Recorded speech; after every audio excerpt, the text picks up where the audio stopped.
Greetings to you all in the matchless and precious name of our Lord and Savior Jesus Christ.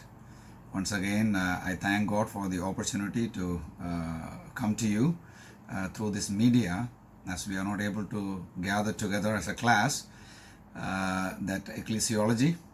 And we are going to just look at lesson number 29 this day of time, whatever time you are just watching. The title of the chapter or the lesson is The Church and Corporate Mission. The Church and Corporate Mission. In the previous lesson, it introduced the second objective of the local church. அது முதல் நாம் கற்றுக்கொண்ட அந்த பாடத்தில் சபையினுடைய நோக்கங்கள் என்ன என்று சொல்லி ரெண்டாவது நோக்கத்தை நம்ம இன்ட்ரடியூஸ் பண்ணோம். Namely evangelism. அது எப்படி மற்ற நபர்களிடத்தில் சுவிசேஷம் சொல்லுவது என்பதை குறித்து தான் நம்ம பார்த்தது. So the Great Commission describes this objective as disciple making. அப்போது சபைக்கு கொடுத்த அந்த பெரிய அந்த கட்டளை என்று சொன்னால் சீஷர்களை உருவாக்குவது எப்படி என்று தான். அதான் இந்த பாடத்தில் நம்ம பார்க்க போகுது. How to make disciple. Evangelism can be seen from two perspectives. அதாவது இந்த சுவிசேஷம் சொல்லுவது ரெண்டு விதமாக நம்மளால் பார்க்க முடியும். One is personal witness and number 2 corporate mission. ஒன்று தனிப்பட்ட முறையில் சுவிசேஷம் சொல்வது, அடுத்தது எல்லாரும் சேர்ந்து செய்கிற ஒரு இயக்கம். However, these two should not be taught as separate concepts. அப்போ இது ரெண்டும் வித்தியாசமான ஒரு கருத்து என்று நம்ம நினைக்கக்கூடாது. இது நம்ம தனிப்பட்ட முறையில் சுவிசேஷம் சொல்வதும் ஒன்றாக இணைந்து நம்ம செய்கிறதும் ரெண்டும் ரெண்டல்ல. இதெல்லாம் சபைக்கு கீழே நடக்கக்கூடிய காரியங்கள் தான். Personal witness is one activity of the church that is required to accomplish corporate mission. அப்போது தனிப்பட்ட முறையில் நம்ம சுவிசேஷம் சொல்வது தான் கூட்டாய், அதாவது ஒன்றிணைந்து நாம் செய்கிற ஊழியத்துக்கு அது முதல் கூட்டாய் இருக்கும்.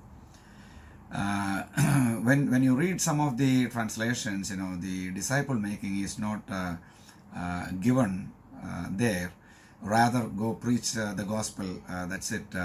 That's what most of some of the translations give. ஒரு சில இந்த வியாக்கியானங்களில் அல்லது ஒரு சில பைபிளில் சீஷர்களை உருவாக்கக்கூடிய காரியம், ஆனால் தமிழில் தெளிவாக சொல்லியிருக்கு. நீங்கள் உலகமெங்கும் போய் சீஷர்களை உருவாக்க வேண்டும் என்று சொல்லி அங்கே சொல்லியிருக்கிறது. ஆனால் ஒரு சில ஆங்கில வேதங்களில் இந்த டிசைபிள் மேக்கிங் அங்கே சொல்லவே இல்லை. அதனால நிறைய பேருக்கு எப்படியாவது ஒரு நபர் ரட்சிக்கப்பட்டால் போதும், somehow people should be saved. That's the mentality of most of the people, because the disciple making, that part is not in the Bible, but it is in the original language, Greek language. Okay, making disciples, அது தெளிவாக அங்கே சொல்லியிருக்கிறது. So corporate mission is evangelism pursued through the united effort of the members of the local assembly using their collective resources. இருக்கிற எல்லா அதாவது அந்த பொருட்களையும், அதாவது அவருடைய திறமைகள், சோர்சஸ் எல்லாம் யூஸ் பண்ணி உள்ளூர் சபையில் உள்ள எல்லா நபர்களும் சேர்ந்து ஒன்றிணைந்து சுவிசேஷம் சொல்கிறது தான் கார்ப்பரேட் மிஷன் என்று சொல்கிறது. அதாவது ஒன்றாக இணைந்தது அந்த இயக்கம். அது சபையில் இருக்கிற எல்லா பொருட்களையும் எடுத்து என்னென்ன காரியங்கள் அவர்களுக்கு இருக்கிறதோ அதெல்லாம் பயன்படுத்தி சுவிசேஷம் ஒன்றிணைந்து செய்வது தான் இந்த கார்ப்பரேட் மிஷன் என்று சொல்வது. Okay, it should be noted that such ministry is inseparably tied to the local church. இப்பேற்பட்ட எல்லா ஊழியங்களும் உள்ளூர் சபைக்கு சார்ந்து தான் இருக்கிறது. உள்ளூர் சபை விட்டு ஊழியம் செய்யக்கூடாது. எந்த ஊழியமாக இருந்தாலும் உள்ளூர் சபை அதனுடைய அதிகாரத்தின் கீழ் உள்ளூர் சபை மூலம்தான் செய்ய வேண்டும். அது எந்த இயக்கமாக இருந்தாலும் வேதபூர்வமாக ஏராளமான நபர்கள் செஞ்சு கொண்டு இருக்கிறது. most of the people are doing that. That is not what the Bible teaches. So everything should go under and through the local church. That is very, very important. Don't forget that. In fact, as noted the previous lesson, the local church is the organizational source, means, target of every biblical ministry. அதாவது வேதபூர்வமான ஊழியத்துக்கு உள்ளூர் சபை தான் வந்து அதனுடைய ஊற்றுக்கள், அதனுடைய முகாந்திரங்கள், அதனுடைய luck அல்லது வந்து என்ன செய்ய போகிறது என்றதெல்லாம் வந்து உள்ளூர் சபை தான் என்று நாம் வந்து ஏற்கனவே நம்ம பார்த்தது. In this lesson we will examine the following aspects of evangelism. அப்போது இந்த பாடத்தில் அதாவது நம்ம சொல்ல போகிற அந்த காரியங்கள் வந்து சுவிசேஷ வேலைக்கு சொல்ல போகிற காரியங்கள் வந்து நாம் என்னவென்று பார்ப்போம். ஒன்றாவதாக the goal of corporate mission, ஒன்றிணைந்து ஊழியம் செய்வதனுடைய நோக்கம் என்ன. 2, secondly the scope of corporate mission. அப்போது இந்த ஒன்றிணைந்து ஊழியம் செய்யும் பொழுது அதனுடைய வரையறை என்ன, எங்கே வரைக்கும் போகலாம், என்ன வந்து நம்ம வந்து முன்னிறுத்தி செய்வது. Number 3, the priority of corporate mission. அப்போது இதனுடைய முன்னுரிமைகள் என்ன, இந்த ஒன்றாய் இணைந்து செய்யும் பொழுது என்ன அதனுடைய முன்னுரிமைகள். ஓகே, இது 3 தான் இந்த பாடத்தில் நாம் கற்றுக்கொள்ள போகிறது. சரி, அப்போ ஒன்றாவது அந்த the goal of corporate mission. Let's look at that first of all. இது இந்த அதாவது ஒன்றிணைந்து செய்கிற இந்த ஊழியத்தினுடைய நோக்கம் என்ன என்று நாம் பார்க்க போகிறோம். So the corporate mission of the church in evangelism includes the work of personal witness. அங்கே ஒன்றிணைந்து செய்கிற அந்த ஊழியத்தில் வந்து தனிப்பட்ட முறையில் உள்ள அந்த சுவிசேஷம் உள்ளடங்கி உள்ளது என்று நாம் ஏற்கனவே சொன்னது. But it integrates personal witness into larger goal or the big picture. இதில் வந்து தனிப்பட்ட முறையில் உள்ள அந்த சுவிசேஷ ஊழியத்தை வந்து இந்த ஒன்றிணைந்து செய்வது என்று சொல்லும் பொழுது தனிப்பட்ட முறையில் வந்து ஒரு நபருக்கு செய்யும். When we just individually, we just go from person to person. But corporate means, it expands to more individuals and more people. அப்போது ஒன்றிணைந்து செய்கிறது வந்து எல்லாரும், அதாவது ஏராளமான நபர்களை உட்கொண்டு அதில் வந்து நம்ம வந்து சுவிசேஷம் சொல்வது. அதில் point, the corporate mission of the church is to reproduce congregation. ஒன்றிணைந்து ஊழியம் செய்வது அதாவது உள்ளூர் சபைகள் வந்து உருவாக்கும்படி தான். ஒரு வீட்டில் in a house, there is children, and when the children are matured, the parents will marry them and send them so that they will make a new home, and they will reproduce children. அதாவது குடும்பத்தில் வந்து குழந்தைகள் இருக்கும் பொழுது அந்த குழந்தைகள் வந்து பெருசாகும் பொழுது, முதிர்ச்சி அடையும் பொழுது, பெற்றோர் வந்து அவரை திருமணம் செஞ்சு வேற ஒரு வீட்டுக்கு அனுப்பி அடுத்த ஒரு வீடு உருவாக்கி அதில் வந்து அவர்கள் வந்து மறுபடியும் என்ன செய்யும், அவர்களுடைய குழந்தைகள் வரும் பொழுது இதே மாதிரி அவருடைய குழந்தைகளை வந்து திருமணம் பண்ணி அனுப்பி. So it's like a model of a family. Church is a family and family should reproduce. சபை வந்து ஒரு குடும்பம் வந்து என்ன தெரியுமா, அது பெருக வேண்டும். Okay, so this corporate mission is for reproducing congregations. So you see the connection. அதாவது ஒன்றிணைந்து செய்கிற இந்த ஊழியம் வந்து சபைகள் உருவாக்கும் படிக்கலாம். தனிப்பட்ட முறையில் ஊழியம் செஞ்சு நபர்கள் வந்து ரட்சிக்கப்பட்டு அவரை வந்து முதிர்ச்சி அடைய வச்சு அவர்களை வந்து வெளியே அனுப்பி இன்னொரு சபையை வந்து உருவாக்குவது. So personal witness seeks to multiply converts. தனிப்பட்ட முறையில் வந்து நம்ம வந்து சுவிசேஷம் சொல்லும்போது அதாவது விசுவாசிகளை வந்து நம்ம வந்து உருவாக்குவது, அதாவது ஏராளமான விசுவாசிகளை உருவாக்குவது. Corporate mission seeks to organize those converts into new local churches. அப்போது ஒன்றாக இணைந்து செய்கிற இந்த ஊழியம் என்று சொன்னால், இந்த தனிப்பட்ட முறையில் ஊழியம் செஞ்சு அதை உருவாக்கின சீஷர்களை ஒன்றிணைத்து அங்கே வந்து ஒரு உள்ளூர் சபை வந்து உருவாக்கக்கூடிய அந்த ஆர்கனைசேஷன் அது எப்படி அமைப்பது என்று தான் வந்து இது. So the body of the New Testament from Acts through Jude deals exclusively with the establishment and edification of the local church. அப்போ புது ஏற்பாடில் அப்போஸ்தலர் நடவடிக்கையிலிருந்து யூதா வரைக்கும் நம்ம பார்க்கும் பொழுது என்ன தெரியுமா, எப்படி உள்ளூர் சபைகள் வந்து உருவாக்க வேண்டும், அது எப்படி அந்த சபைகள் வந்து பக்தி விருத்தி அடைய வேண்டும் என்றும் தான் இது நமக்கு எடுத்து சொல்கிறது. So this goal of reproducing churches can be clearly seen in the first and second missionary journey of Paul. அப்போஸ்தலர் பவுலினுடைய முதல் அல்லது இரண்டாவது மிஷனரி பயணத்தில் அவர் எப்படி வந்து சபைகள் உருவாக்கினது என்று சொல்லி நமக்கு தெளிவாக வேதத்தில் சொல்லப்பட்டிருக்கிறது. First of all, Paul's first missionary journey.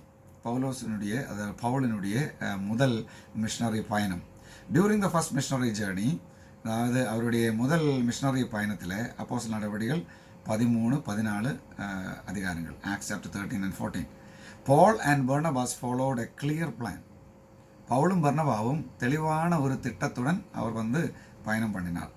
After being commissioned by their home church in Antioch of Syria, பாருங்க, இவர்கள் ஊழியம் செய்யணும்னு சொல்லி இவர்கள் தானாக பேக்கெல்லாம் பேக் பண்ணி போகலை. They did not just go as they wish. They were waiting for their church to send. Under the authority of the church, they went. That is very important. சபையினுடைய அதிகாரத்தின் அடிப்படையில் இந்த அந்தியோக்கியா, அந்த சிரியாவில் இருக்கிற அந்தியோக்கியா சபை அவர்களை கமிஷன் பண்ணி அனுப்பினார் என்று அந்த அதிகாரங்களை நம்மளால் பார்க்க முடியும். They established a new church in Antioch of Syria. இந்த சிரியா என்ற தேசத்தில் அந்தியோக்கியா நாட்டில் அவர் புது ஒரு சபை உருவாக்கினார். Okay, from which they reached out to neighbouring cities to establish அந்த சர்ச்சஸ். அப்போ நீங்கள் அந்த பாடத்தில் ஒரு சார்ட்டு கொடுத்துருக்கோம். அந்த சார்ட்டில் பார்த்தால் உங்களுக்கு தெரியும், அவர்கள் அங்கே அது ஒன்று மட்டுமல்ல, அது உருவாக்குனதுக்கு அப்புறம் அவர் வேறு சில சபைகளும் கூட அங்கே உருவாக்கணும்னு சொல்லி அந்த சார்ட்டில் பார்த்தால் உங்களுக்கு தெரியும். Second, Paul's second missionary journey, பவுலினுடைய இரண்டாவது மிஷனரி பயணம். Paul followed the same pattern during his next missionary journey. இதே கருத்து தான், இதே காரியம் தான் ரெண்டாவது மிஷனரி பயணத்திலும் அப்போஸ்தலனாகிய பவுல், அது 16 to 18 வரை உள்ள அதிகாரங்களில் நம்மளால் பார்க்க முடியும். So look at Acts chapter 16, 17 and 18. Again, there is a chart given in your note. So you can just look at that. Church at Antioch, that is Syria. And then from there, church at Ephesus. And then from Ephesus, church at Colossae, church at Laodicea, and church at Hierapolis. So all these places, they just reproduced churches. It should be noted that on this occasion, Paul established the mother church in Ephesus, which commissioned and trained disciples. அப்போ இந்த சமயத்தில் நம்ம பார்க்க வேண்டியது, பவுல் ஒரு தாய் சபை உருவாக்கினார் எஃபேசஸில். அந்த எஃபேசஸில் எப்படின்னு தெரியுமா, அந்த சீஷர்களை உருவாக்குகிற ஒரு ட்ரைனிங், ஒரு பயிற்சி அங்கே நடைபெற்றது. எப்போஃப்ராஸ், கொலோசியன்ஸ் 1:7, கொலோசியர் 1:7 நம்மளால் பார்க்க முடியும். To establish churches in other communities. அப்போது இங்கே சீஷர்களை பயிற்சி கொடுத்து அந்த சீஷர்கள் மற்ற சபைகளை உருவாக்க அவர் அங்கிருந்து அனுப்பினார் என்று நம்மளுக்கு இங்கிருந்து பார்க்கலாம். In each of these examples, Paul or a trained fellow worker communicated the gospel. இப்போது இந்த ஒவ்வொரு உதாரணத்திலையும் பவுல் ஒரு உடன் ஊழியனை அவர் பயிற்சி கொடுத்து அவர் சுவிசேஷத்தை சொன்னார். ஆர்கனைஸ் கான்கிரிகேஷன்ஸ், அது மட்டுமல்ல, அதுக்கப்புறம் உள்ளூர் சபைகள் உருவாக்கினார். taught them doctrine, அவர்களை உபதேசம் கற்றுக் கொடுத்தார். இன்றைக்கு உபதேசம் கேட்கும்போதே ரொம்ப வெறுப்போட நோக்கிற நபர்கள் உண்டு. ஆனால் உபதேசம் முக்கியம். கிறிஸ்துவத்துக்கு உபதேசம் முக்கியம். உபதேசம் இல்லாத கிறிஸ்துவம் கிடையாது. And help them appoint pastors, அவர்களுக்கு இந்த போதர்களை அப்பாயிண்ட் பண்ணக்கூடிய அந்த சூழ்நிலையும் ஏற்படுத்தினது. And checked back on their progress, அது மட்டுமல்ல, அவர்கள் எப்படி இந்த ப்ராசஸில், இந்த செயல்பாட்டில் எப்படி அவர் முன்னேறி கொண்டிருந்தது என்று அவர் பின்னாடி போய் அவருடைய ப்ராக்ரஸை அவர் மதிப்பீடு செஞ்சு கொண்டிருந்தது. So they were just looking back and trying to check their progress. So the end result was always and autonomous local church. இதுக்கெல்லாம் கடைசியில் வருகிறது என்ன தெரியுமா, தனிப்பட்ட முறையில் மற்ற நபர்களுடைய கைகடத்தல் இல்லாமல், அவருடைய ஒரு அதிகாரம் இல்லாமல், தனிப்பட்ட அதிகாரத்தில், வேதத்தின் அதிகாரத்தில் உள்ளூர் சபைகள் உருவானது. அதுதான் இதனுடைய முக்கியமான விளைவு. அதில் B point, the corporate mission of the church is to reproduce in kind. அதாவது இந்த ஒருங்கிணைந்து செய்கிற இந்த இயக்கம் என்று சொன்னால், அந்த சபையினுடைய அந்த நோக்கம் என்று சொன்னால், அது எப்பேற்பட்ட சபை இல்லை, அது ஒரு முக்கியமான ஒரு குறிப்பிட்ட விதமான சபையை உருவாக்குறது. ஏதோ ஒரு சபை இல்லை, அது வேதத்தின் அடிப்படையில் இருக்கக்கூடிய அப்பேற்பட்ட சபைகளை உருவாக்க வேண்டும். Number 1, churches should reproduce doctrinally. சபை வந்து எப்படி உபதேசபூர்வமாக உருவாக்க வேண்டும், உபதேசபூர்வமாக உருவாக்க வேண்டும். Even a casual reading of Paul's epistle demonstrates that he was consumed with the desire to see sound doctrine established in the churches. பவுலினுடைய அந்த நிரூபங்கள் நம்ம சுமாராக வாசித்தாலும் அவர் என்ன தெரியுமா, ஒவ்வொரு சபையிலையும் உபதேசம் நிலைநிற்க வேண்டும் என்று சொல்லி அவர் அவ்வளோ விரும்பின ஒரு நபர் என்று நம்மளால் பார்க்க முடியும். Furthermore, it cannot be said that he was selective in his concern for doctrine. அவர் உபதேசத்தில் அவர் ஒரு சில உபதேசம் மட்டும் எடுத்து அவர் செயல்படுத்தவில்லை. He took all the doctrines with equal importance. எல்லா உபதேசமும் அதை எல்லாம் முக்கியம் என்று சொல்லி அவர் அங்கே பயன்படுத்தினார் என்று நமக்கு தெரியும். ஆனால் ஒரு சில he just gave some attention to some of the doctrines. ஒரு சில உபதேசங்களுக்கு அவர் நல்லா கூர்மையாக கவனித்து கொண்டார் என்று நம்மளுக்கு தெரியும்.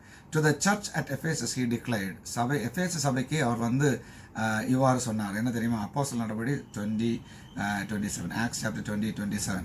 For I have not hesitated to proclaim to you the whole will of God. அதாவது தேவனுடைய எல்லா சித்தத்தையும், முழு சித்தத்தையும் உங்களுக்கு நான் பிரசங்கம் பண்ண அல்லது ப்ரொக்ளைம் பண்ண நான் தயங்கவில்லை என்று பவுல் சொல்றது. So he preached the whole counsel of God, not just part by part, but he just preached from Genesis to Revelation as a whole counsel of God. Number 2, churches should reproduce philosophically. தத்துவபரமாக சபை உருவாக்க வேண்டும், தத்துவத்தின் அடிப்படையில் உருவாக்க வேண்டும். Not only was Paul concerned about reproducing a doctrinal system in the churches that he established, அவர் உருவாக்கின சபைக்கு ஒரு உபதேசபூர்வமான ஒரு சிஸ்டம் மட்டுமல்ல, but also he was determined to see that the churches mirrored his application of doctrine. இந்த உபதேசத்தை அவர் மற்ற நபர்களுக்கு அது பிரதிபலித்து காட்டினார் என்றும் அவர் சோதனை பண்ணினார். Okay, so 1 Timothy chapter 3:14-15, 1 Timothy 3 அதிகாரம் அதனுடைய 14-15 வசனங்கள். Although I hope to come to you soon, நான் உங்களிடத்தில் சீக்கிரமாக வர விரும்புகிறேன். I am writing you these instructions so that if I am delayed, you will know how people ought to conduct themselves in God's household. அதாவது நான் சீக்கிரமாக வர விரும்புகிறேன், ஆனால் வர முடியாவிட்டாலும் இது எழுதுவது என்ன தெரியுமா, அதாவது சபையில், கர்த்தருடைய சபையில் ஜனங்கள் எப்படி செயல்பட வேண்டும் என்று நீங்கள் புரிந்து கொள்ள வேண்டும். which is the church of living God. இந்த சபை சாதாரண சபையில் உயிருள்ள தேவனுடைய சபை, ஜீவனுள்ள தேவனுடைய சபை, the pillar and foundation of the truth, சத்தியத்தினுடைய அடித்தரையும் தூணுமாய் இருக்கிறது என்று அவர் சொல்லுகிறார். So he was not only giving the doctrine, but he was just examining whether the churches are reflecting those doctrinal truth in their daily lives. இந்த சபை அனுதின வாழ்க்கையில் இந்த அவர் கொடுத்த இந்த உபதேச சத்தியங்கள் அவருடைய வாழ்க்கையில் பயன்படுத்துவது உண்டா என்றும் அவர் பரிசோதித்து ஆராய்ந்து வந்தார். Second point, the scope of corporate mission. அது அந்த வரையறை, இந்த ஒருங்கிணைந்து நம்ம செய்கிற அந்த ஊழியத்தினுடைய வரையறை என்ன என்று பார்ப்போம். The corporate mission of the church should have an expanding vision. Christ last recorded message before his ascension was, அதாவது விரிவுபடுத்தப்பட்ட ஒரு நோக்கம்தான், ஒரு தரிசனம் தான் இதுக்கு இருந்தது. இயேசு கிறிஸ்து அவர் பரலோகத்துக்கு எடுக்கப்படுவது முன்பதாக அவர் சொன்ன ஒரு காரியம் அப்போஸ்தலர் நடபடி 1:8 அங்கே எழுதியிருக்கு. Acts chapter 1:8. But you will receive power when the Holy Spirit comes on you. பரிசுத்தாவி உங்கள் மேல் வரும் பொழுது உயரத்திலிருந்து பரத்திலிருந்து உங்களுக்கு பலன் அடையும் என்று சொல்லி, and you will be my witnesses in Jerusalem. என்னுடைய சாட்சிகளாக எருசலேமில் நீங்கள் இருக்க வேண்டும். எருசலேமில் மட்டுமல்ல, in all Judea and Samaria and to the end of the earth. அதாவது உலகத்தின் கடைசி வரைக்கும், உலகத்தின் கடைசி வரைக்கும் யூதாவிலே, சமரியாவிலே, எருசலேமிலே எல்லா இடத்திலும் நீங்கள் வந்து சுவிசேஷம் சொல்ல வேண்டும். அப்போ எருசலேமிலே தொடங்கி யூதியா, சமரியா, அதுக்கப்புறம் எல்லா இடங்களிலேயும் பரவ வேண்டும் என்று ஆண்டவர் கட்டளையிட்டார். இது வந்து அந்த பாடத்தில் உங்களுக்கு வந்து ஒரு ஒரு படம் போட்டிருக்கிறது, ஒரு மேப் அங்கே போட்டு ஒரு ஸ்கெட்ச் போட்டிருக்கிறது. அதை பார்த்தா உங்களால் புரிந்து கொள்ள முடியும். So the concept of expanding vision means these things. எப்படி விரிவுபடுத்தப்பட்ட தரிசனம் என்று சொன்னால் என்ன? A corporate mission takes place within the community. அதாவது ஒன்றிணைந்து செய்கிற இந்த ஊழியம் நம்மளுடைய சமூகத்தில் தான் நடக்கணும். முதல்ல இங்கிருந்து எடுத்தால் உடனே ஆப்பிரிக்கா அல்லது அமெரிக்கா நாம் நினச்ச இடத்துக்கு போகிறதில்ல. சபை எங்கே இருக்கிறதோ அந்த சபையினுடைய சமூகத்தில், அந்த கம்யூனிட்டியில் தான் இது ஸ்டார்ட் பண்ண வேண்டும். When most people hear the word missions, they think of ministry that takes place in distant, remote and uncivilized nation. அதாவது மிஷன், அந்த இயக்கம் என்ற அந்த வார்த்தை கேட்ட உடனே ஏராளமான நபர்கள் யோசிப்பதும் சிந்திப்பதும் அவர் புரிந்து கொண்டது என்ன தெரியுமா? அதாவது வந்து டெவலப்ட் அல்லாத ராஜ்யங்களில், தூரமான இடங்களில் போய் ஊழியம் செய்வது என்று தவறாக நினைத்து கொண்டிருக்கிறார்கள். Yet the corporate mission of the church is the reproduction of the congregations and should be pursued in every community large enough to sustain multiple congregation. ஆனால் உள்ளூர் சபை வந்து எல்லா இடத்துலையும் அந்த சபைகள் உருவாக்க வேண்டும் என்றது உண்மைதான். ஆனால் வந்து இந்த உள்ளூர் சபைகள் உருவாக்க வேண்டியது அந்த சமூகத்தில் தான், தூரதேசத்தில் அல்ல. This pattern is clearly seen in the New Testament. இந்த காரியம் வந்து புதிய ஏற்பாடில் தெளிவாக நமக்கு பார்க்கலாம். Acts 20:20, அப்போஸ்தலர் நடவடிக்கைகள் 20:20. You know that I have not hesitated to preach anything that would be helpful to you, but have taught you publicly and from house to house. இங்கே ஒவ்வொரு வீடாக பவுல் என்ன சொல்ல தெரியுமா? நான் தெளிவாக எல்லாம் உங்களுக்கு வந்து பிரசங்கித்தேன், ஆனால் என்ன தெரியுமா, பப்ளிக்காக திறந்த வண்ணமாக நான் வந்து ஒவ்வொரு வீடாக இந்த உபதேசத்தை கற்றுக் கொடுத்தேன் என்று சொல்லி பவுல் சொல்லுகிறார். அப்போ அதுக்கு என்ன அர்த்தம்? பவுலோஸ் வந்து ஒரு வீட்டிலிருந்து உடனடியாக தூரதேசத்துக்கு போகலை, அவர் அந்த சமூகத்தை தான். அப்போது ஒரு உள்ளூர் சபை வந்து அந்த சமூகத்தில் ஒவ்வொரு நபர்களையும் வந்து தேவ பிள்ளைகளாக்கி, சீஷர்களாக்கி அவர் வந்து ஒன்றாக இணைந்து கர்த்தரை ஆராதிக்க வேண்டும், தொழுது கொள்ள வேண்டும். Colossians 4:15. கொலோசியர் 4:15. Give my greetings to the brothers at Laodicea and to Nympha and the church in her house. இங்கேயும் வந்து என்ன தெரியுமா, வீடா தான். இப்போ நம்ம வந்து இந்த because the present situation we are all worshiping in houses. Last Sunday we had an excellent experience worshiping together as our family. We just had the same pattern and we took up offering, we prayed, we sang, and we listened to the message, and it was a great opportunity. And not only us, every individuals, they worshipped in their home. And I was just thinking, what a great privilege of having house churches, அதாவது கடந்த ஞாயிற்றுக்கிழமை வந்து இந்த இப்போ நம்ம ஏற்பட்டிருக்கிற சூழ்நிலையின் அடிப்படையில் சபைக்கு போக முடியாது. அதனால் நாங்கள் வீட்டில் வந்து நாங்கள் எல்லோரும் சேர்ந்து குடும்பமாக சேர்ந்து சபையில் நாங்கள் நடத்துகிற மாதிரி நமக்கு வீட்டில் நடந்தது. பாட்டு பாடினோம், ஜெபம் பண்ணோம், காணிக்கை எடுத்தோம், பிரசங்கத்தை கேட்டோம், ஆண்டவருடைய வார்த்தையை கேட்டோம். மிக மிக சந்தோஷம். அப்போது என்ன, அதுக்கு இந்த சூழ்நிலைக்கு இருக்கிற அந்த பாசிட்டிவான ஒரு காரியம் என்ன தெரியுமா? ஒவ்வொரு வீட்லேயும் வந்து சபை, எங்கள் சபையில் உள்ள எல்லா வீட்லேயும் வந்து அந்த கரெக்ட் நேரத்துக்கு வந்து அவங்க வந்து ஆராதனை பண்ணாங்க. வீட்டு சபைகள். This is a time for people to just train themselves how to just start a church. இந்த நேரம் தான் வந்து எப்படி ஒரு சபையை துவங்க வேணும் என்று சொல்லி ஒரு ஒரு ப்ராக்டிஸ் கிடைக்கக்கூடிய ஆண்டவர் இந்த ஒரு தருணத்தை ஏற்படுத்தி கொடுத்திருக்கிறார். அது நன்றாக நீங்கள் பயன்படுத்த வேண்டும் என்று நான் வேண்டிக் கொள்கிறேன். So give my greetings to the brothers of Laodicea and to Nympha and the church in her house. வீட்டில் தான் சபை. ஓகே, சபை தொடங்கும் போது அந்த துவக்க நாடுகளில் வந்து வீட்டுகளில் தான் வந்து சபை நடந்தது. இன்றைக்கும் இப்போ அதே நிலை தான். அதனால் நம்ம கவலைப்பட வேண்டிய அவசியம் கிடையாது. As someone said that this is the time the church came out of the buildings. அதாவது ஒரு சில நபர்கள் சொன்னார், அதாவது இந்த சூழ்நிலை வந்தபோது சபைகள் வந்து பில்டிங்கை விட்டு வெளியே வந்தது. கரெக்டு தானே? கட்டிடம் வந்து சபை கிடையாது, அழைக்கப்பட்ட விசுவாசிகளின் கூட்டம் தான் சபை. So we are so thrilled to have this time God has given to us. At the same time, we pray for all the people, those who are affected, those who are working for that, and our leaders and everyone. We need to just pray to the God who can stop this, who can control it.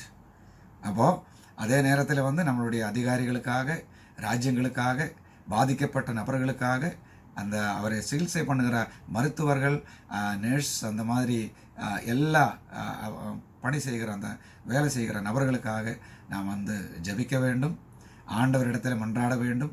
ஆண்டவர் தான் வந்து இந்த சூழ்நிலையை கட்டுப்படுத்தக்கூடிய நபர், மனிதனால் முடியாது. So let us go to him and present our need to him. Even though he knows everything, we need to communicate with him. All right, let's come back. The New Testament pattern provides numerous benefits for the ministry of the local church.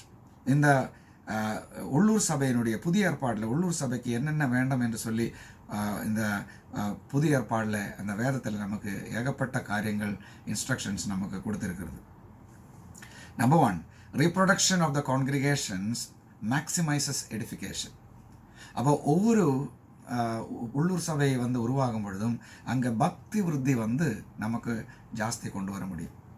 The early church multiplied in numerous small house churches due to the lack of facilities in which to carry out their ministries of edification.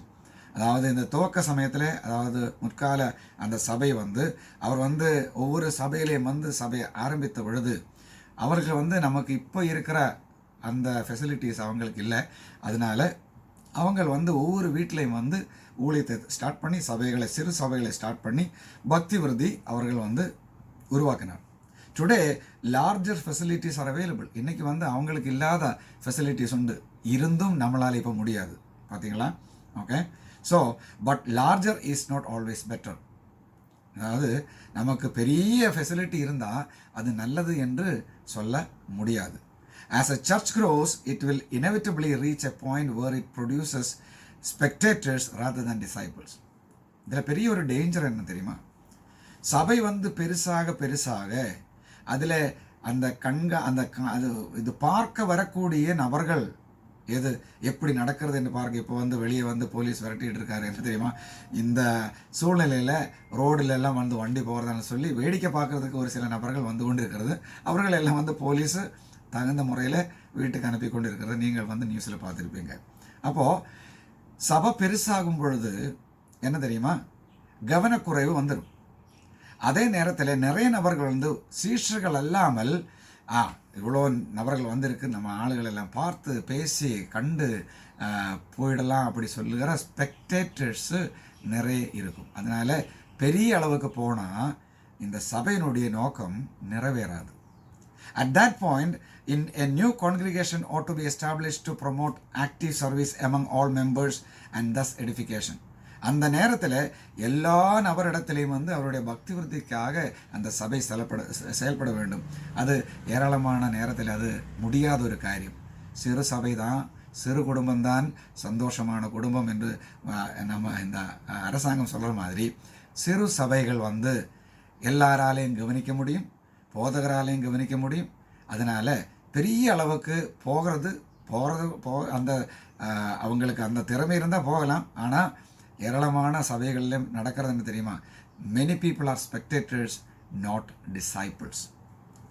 அங்கே வந்து சீஷர்கள் அல்ல, இது என்ன நடக்கிறது என்று வேடிக்கை பார்த்து போகிற நபர்கள் தான் அங்கே உண்டு. அதனால் we should be very careful. Okay. Number 2, reproduction and congregations conserves resources. Okay. அதாவது வந்து இந்த கான்கிரிகேஷன் வந்து நம்ம வந்து அதிகமாக வந்து ஸ்தாபிக்கும் பொழுது, உருவாக்கும் பொழுது இது வந்து நமக்கு வந்து அதனுடைய ஊற்று தேவை. ஓகே. நம்ம வந்து சின்னதாகும் பொழுது நமக்கு தேவையான காரியங்கள் நம்மளால் சந்திக்கலாம். அதோட ரிசோர்ஸஸ் நாம் கன்சர்வ் பண்ண வேண்டும். இது உள்ளூர் சபை நம்ம வந்து துவங்கும்போது அதுக்கு தேவையான காரியங்கள் வந்து நாம் வந்து முதல்ல வந்து சேர்க்க வேண்டும். Congregations have limited resources that should be channeled into pursuit of objective of Great Commission. அதாவது இந்த சபைக்கு கொடுத்த மகா பெரிய கட்டளைகள் நிறைவேற்றும்படிக்கு இந்த சபைகள் வந்து அவர்களுக்கு தேவையான அந்த தேவைகளை வந்து சேர்த்து வைக்க வேண்டும். அது முக்கியமான ஒரு காரியம். Church facilities that are built larger and larger eventually lose their cost effectiveness. அதாவது பெருசாக வந்து கட்டின சபைகள் வந்து பிரயோஜனம் இல்லாத கட்டிடங்களாய் மாறும். காரணம் அந்த கட்டிடத்தில் உள்ள வருகிற நபர்கள் அவருடைய நோக்கம் வந்து வேறையாக இருக்கும். Number B, corporate mission takes place beyond the community. ஒன்றிணைந்து செய்கிற அந்த ஊழியம் வந்து நம்மளுடைய சமூகத்துக்கும் வெளியே போகும். தனிப்பட்ட முறையில் தான் மிஷனரின்னு சொல்லி ஓடி போகிறது. இந்த கார்ப்பரேட் மினிஸ்ட்ரி இதுக்கும் வெளியே அந்த சமூகத்துக்கும் வெளியே போகும். எப்படி? The church that was established in Jerusalem was intended to minister beyond its community.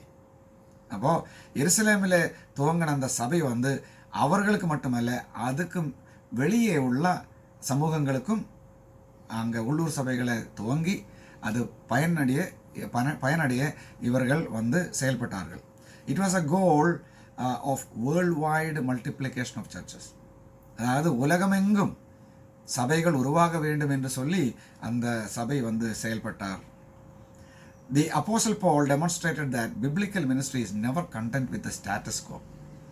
அதாவது வேதபூர்வமான அந்த ஊழியம் என்று சொன்னால் அப்போஸ்தலன் பவுல் என்ன சொல்ல தெரியுமா? நான் என்ன தகுதியில் என்ன ஸ்டாட்டஸில் இருக்குது அதன் அடிப்படையில் கிடையாது. Whenever he established a church and strengthened it to the point where it could be weaned from his oversight, he set his sights on the new horizons of ministry. ஒவ்வொரு சபை வந்து அவர் உருவாக்கும் பொழுதும் அந்த சபை வந்து எப்படி செயல்படுகிறது என்று அவர் கண்காணித்து வந்தும் அது மட்டுமல்ல, அங்கிருந்து வெளியேயும் சபையை வந்து உருவாக்க வேண்டும் என்ற நோக்கத்துடன் தான் அவர் செயல்பட்டது. 2 கொரிந்தியர் 10, 15, 16, 2 Corinthians 10, 15 and 16. Our hope is that as your faith continues to grow, எங்களுடைய நம்பிக்கை உங்களுடைய விசுவாசம் வந்து அனுதினம் வந்து வளரும் பொழுது our areas of activity among you will greatly expand. எங்களுடைய உங்கள் மத்தியில் இருக்கிற வேலையும் வந்து விரிவுபடுத்துவார். So that we can preach the gospel in the regions beyond you. என்ன காரணம்? உங்களுடைய அந்த சமூகத்துக்கும் வெளியே வந்து உள்ளூர் சபைகளை உருவாக்க வேண்டும் இந்த உபதேசத்தை வந்து கற்றுக்கொண்டு என்று அப்போஸ்தலன் பவுல் சொல்கிறார். சரி, 3வது பாயிண்ட் நாம் பார்ப்போம். Third thing is the priority of corporate mission. இந்த ஒருங்கிணைந்து செய்கிற இந்த இயக்கத்துக்கு உள்ள முக்கியத்துவம் என்ன? ஓகே, ப்ரையாரிட்டி, முன்னுரிமை என்ன அல்லது முன்ஸ்தானம்? A corporate mission is a priority for the congregation.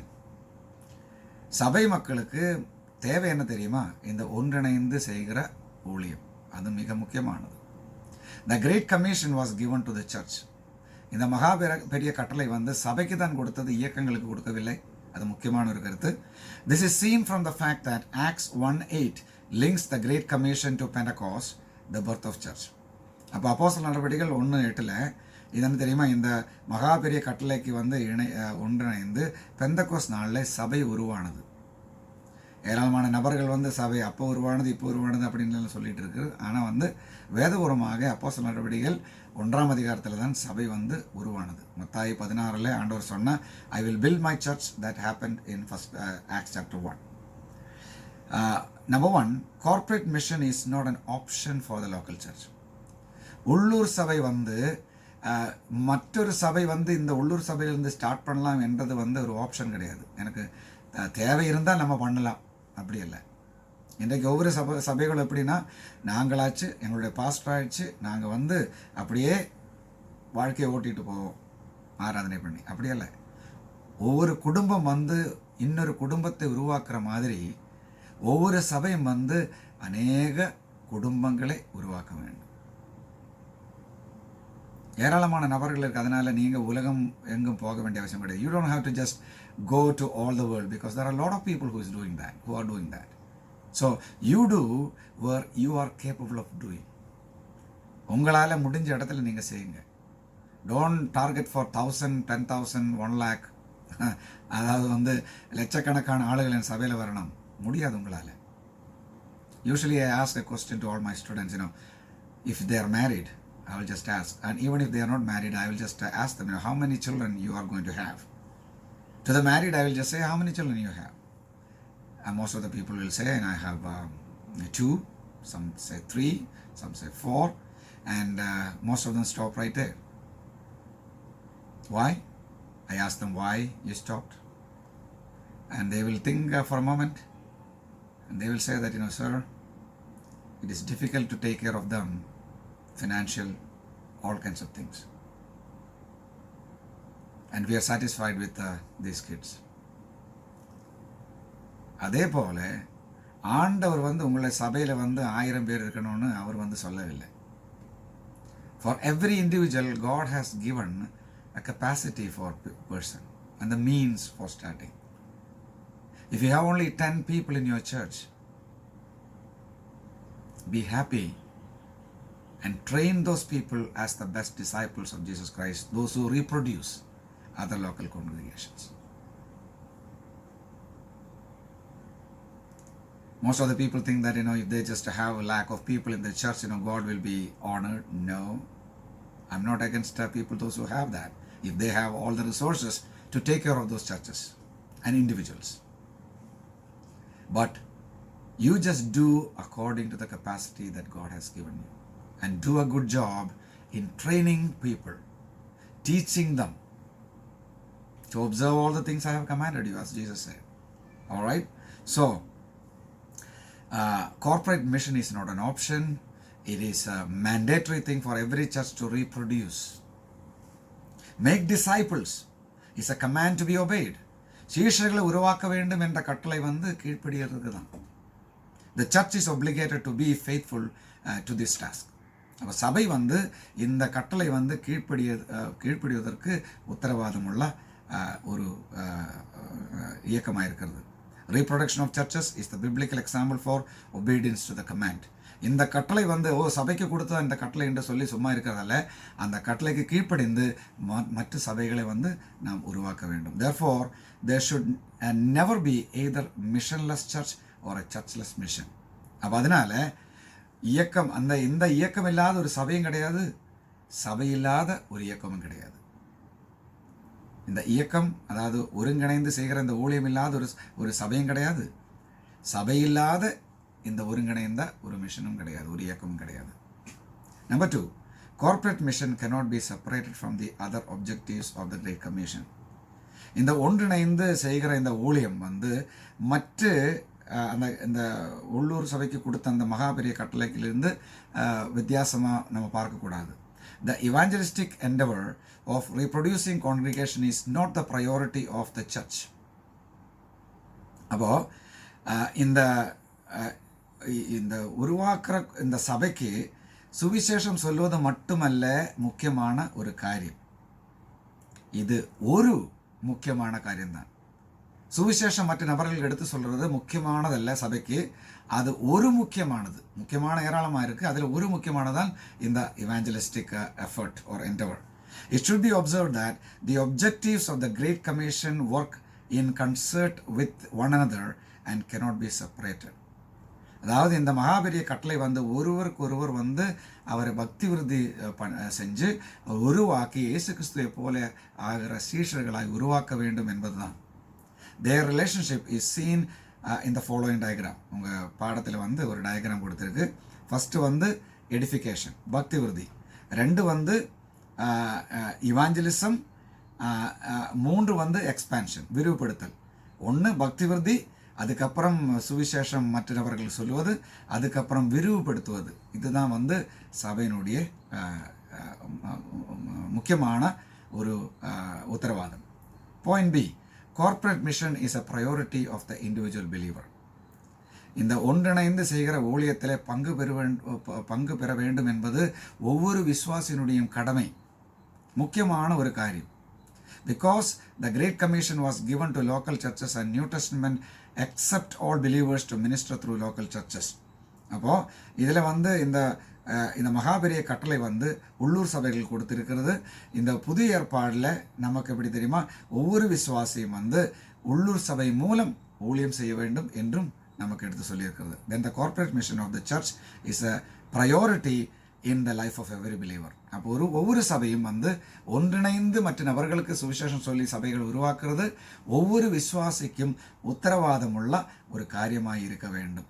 when individuals become Christians, அதாவது ஒவ்வொரு தனிப்பட்ட முறையில் உள்ள நபர்கள் வந்து கிறிஸ்தவர்கள் ஆகும் பொழுது they are not to be individualistic. நான் மட்டும் போதும், என்னுடைய குடும்பம் மட்டும் போதும் என்று நாம் இருக்கக்கூடாது. they are part of the community of believers whose goal is to reproduce congregation. இந்த சமூகத்தில், அதாவது சபை சமூகத்தில் ஒரு நபர்களும் அவர் வசிக்கிற சமூகத்தில் ஒரு நபருமாக இருக்கிறதுனால அங்கே வந்து உள்ளூர் சபைகள் உருவாக்கக்கூடிய பணியில் இவர்கள் ஈடுபட வேண்டும். So there should never be a missionless church. இயக்கமில்லாத, இந்த ஒன்றிணைந்து சுவிசேஷம் சொல்லுகிற அந்த காரியமில்லாத ஒரு சபை இருக்கக்கூடாது. சபை இல்லாமல் ஒன்றிணைந்து ஊழியம் செய்ய முடியாது. அது முக்கியமான கருத்து. எந்த ஊழியம் செஞ்சாலும் அது சபையின் அதிகாரத்தில் நாம் செய்ய வேண்டும். உதாரணத்துக்கு இப்போது ஒரு சமூகத்துக்கு அல்லது வந்து ஒரு தேவைக்கு நீங்கள் வந்து பயன்பட வேண்டும், நீங்கள் கொஞ்சம் பணம் அல்லது வந்து பொருட்கள் கொடுக்க வேண்டும் என்று சொன்னால் நீங்கள் தானாகவே அது ஒன்று கொடுக்காமல் சபையின் மூலம், யார் கொடுத்ததுன்னு யாருக்கும் தெரியாது, சபைக்கு கொடுத்து அந்த சபை தான் கொடுக்கணும். அதுதான் வந்து நியாயம். தனிப்பட்ட முறையாக எனக்கு வந்து பாராட்டு கிடைக்க வேண்டும், பெருமை கிடைக்க வேண்டும், பெயர் கிடைக்க வேண்டும் என்று சொல்லி you should not just give just to get a name and fame for you individually, but whatever contribution you are trying to give to anyone, give to the church and let the church give that. Therefore the church will be magnified and the head of the church will be glorified in the community. So thank you so much for listening to this class. I hope you will go through this lesson, reading the passages and trying to understand. Any questions you have, you can just throw at me, and you can email me and you can WhatsApp me, and I will be more than willing to help you to give you answers. Any உங்களுக்கு இருக்கிற கேள்விகள் நீங்கள் வந்து தாராளமாக கேட்கலாம். எனக்கு புரிஞ்ச மாதிரி வேதத்திலிருந்து நான் உங்களுக்கு அதுக்கு பதில் சொல்ல முயற்சி எடுக்கிறேன். Once again, thank you so much for giving me an opportunity to come to you with the doctrine of the church. சபையின் உபதேசத்தை எடுத்துக்கொண்டு உங்கள் மத்தியில் வரக்கூடிய ஒரு தருணத்தை நீங்கள் வந்து எனக்கு கொடுத்ததுக்கு கர்த்தருக்கும் உங்களுக்கும் நான் நன்றி செலுத்தி விடைபெறுகிறேன். வணக்கம். தேங்க்யூ. God plus.